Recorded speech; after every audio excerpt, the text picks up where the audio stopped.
আলাইকুম। আমি names vibe এর পক্ষ থেকে সবাইকে জানাই আন্তরিক শুভেচ্ছা।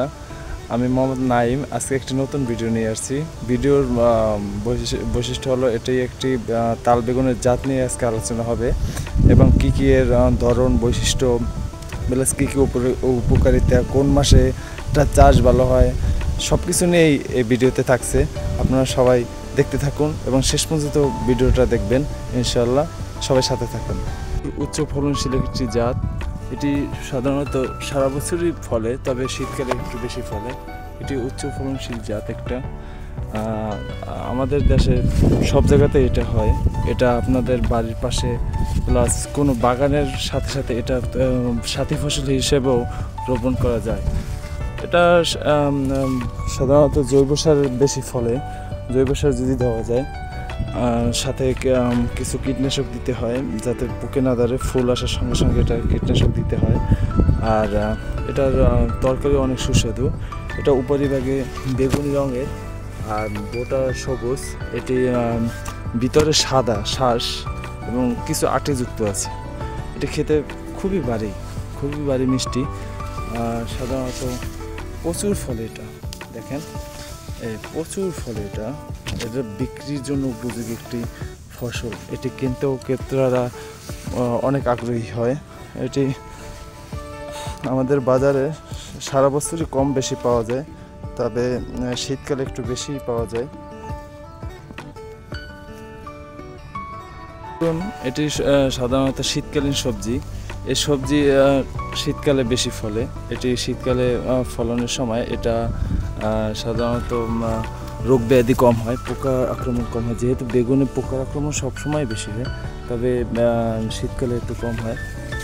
এই জন্য শীতকালে উপযোগী। তবে বর্ষাকালেও এটির চাষ অসাধারণ হয়ে থাকে যদি পরিচর্যা ভালো করা যায়।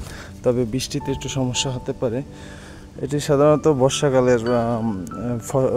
বর্ষাকালেও ফলে। তবে দেখেন কত সুন্দর ফুল এই ফুটছে এই বেগুন। এটি সাধারণত শীতকালীন সবজি। শীতকালে এটা রোগ ব্যাধি কম হয়।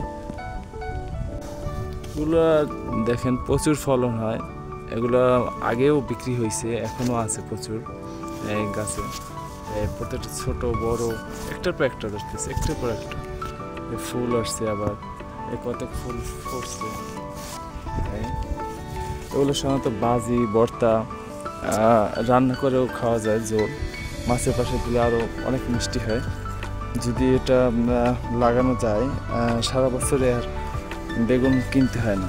যারা বেগুন ভালোবাসেন তাদের জন্য এটা খুবই একটি ভালো জাত। আপনারা এটি আগে কে খেয়েছেন কমেন্টে জানাবেন অবশ্যই। আর আমাদের ভিডিওটিও শেয়ার করবেন। সবাই দেখে নেই কত বড় একটি বেগুন। এটি প্রচুর পরিমাণে ফলে। এই গোড়া থেকে ফলছে, দেখছেন কতটুকু গাছ গোড়া থেকে ফলছে। এই উপর পর্যন্ত একটা গাছের অনেক বিক্রি হয়ে গেছে আগে। এটার গাছের ফলনও প্রচুর হয়। এটি সাধারণত যদি সার বা ওষুধ দিয়ে রাখা যায়, ভালো মতো যত্ন করা যায়, তাইলে প্রচুর পরিমাণে বেগুন পাওয়া সম্ভব। এটা কৃষির জন্য একটি ভালো একটি জাত। সবাই আশা করি আমাদের এই ভিডিওটি দেখবেন এবং শেষ পর্যন্ত আমাদের চ্যানেলের সাথে থাকবেন। চ্যানেলটি যারা সাবস্ক্রাইব করেন এখনও সাবস্ক্রাইব করবেন, আর লাইক কমেন্ট শেয়ার করে আমাদের পাশেই থাকবেন। ধন্যবাদ। আসসালামু আলাইকুম।